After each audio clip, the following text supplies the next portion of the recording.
তো hello everyone, তোমরা সবাই কেমন আছো? তো আজ প্রায় অনেক দিন পর মিস্ত্রিরা বাড়িতে কাজে লেগেছে। এই কারণে যে বাড়ির ঢালাই হবে তার জন্য আজকে রড ফড বাঁধাবাঁধি সব করা হচ্ছে। এই একটু আগে আমাদের রড এলো নতুন। তো চলো গাইস, তো এখন আছি আমি ছাদে, আর এখন দেখতে পাচ্ছ মিস্ত্রিরা কাজ করছে। একজন সাইডে দেয়ালটা কাটছে আর একজন রড কাটছে। আর এদিকে আমাদের টিনও দেওয়া হয়ে গেছে, চারিদিকে পাটার বদলে টিন দেওয়া হয়েছে। আর এদিকে আমাদের একটা বহুত বড় সমস্যা, তোমাদেরকে আগেও দেখাইছি। এই যে আমাদের পাম্পটা চালু হচ্ছে কিন্তু জল উঠছে না, তার জন্য একবার সন্তোষ দাকে ডেকে নিয়ে এসে পদে দেখাচ্ছি কি হচ্ছে কি নাই। তারপর এদিকে দেখি মিস্ত্রিরা যে গ্যাপ গুলা রয়েছে ওই গ্যাপ গুলাতে মাটি ভরে দিচ্ছে। তারপরে বিকাল হতে চলে আসি আমরা সিঙ্গাড়ার দোকানে। রহন এখন সিঙ্গাড়া নিচ্ছে, আজকে সিঙ্গাড়া খাওয়াচ্ছে ওই। তো সিঙ্গাড়া খাওয়ার পর আমরা সোজা চলে এলাম খেলার মাঠে। এই এবারে খেলা শুরু হবে আমাদের। ছেলে মোটামুটি আমাদের চলে এসছে। তো ফাইনালি খেলা শুরু হয়ে গেল। আমাদের ফার্স্ট ব্যাট দেখতে পাচ্ছ, দুর্দান্ত একটা ছক্কা মেরে দিলাম আমি।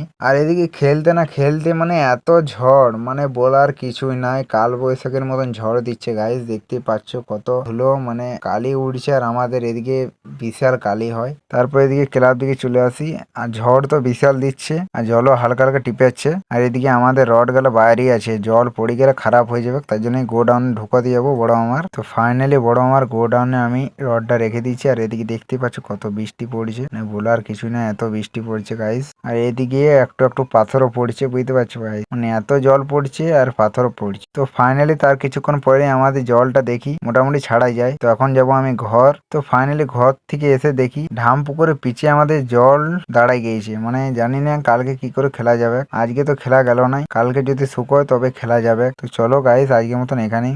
সুস্থ থাকো, ভালো থাকো, আবার আসবো নেক্সট ভিডিওতে। ধন্যবাদ।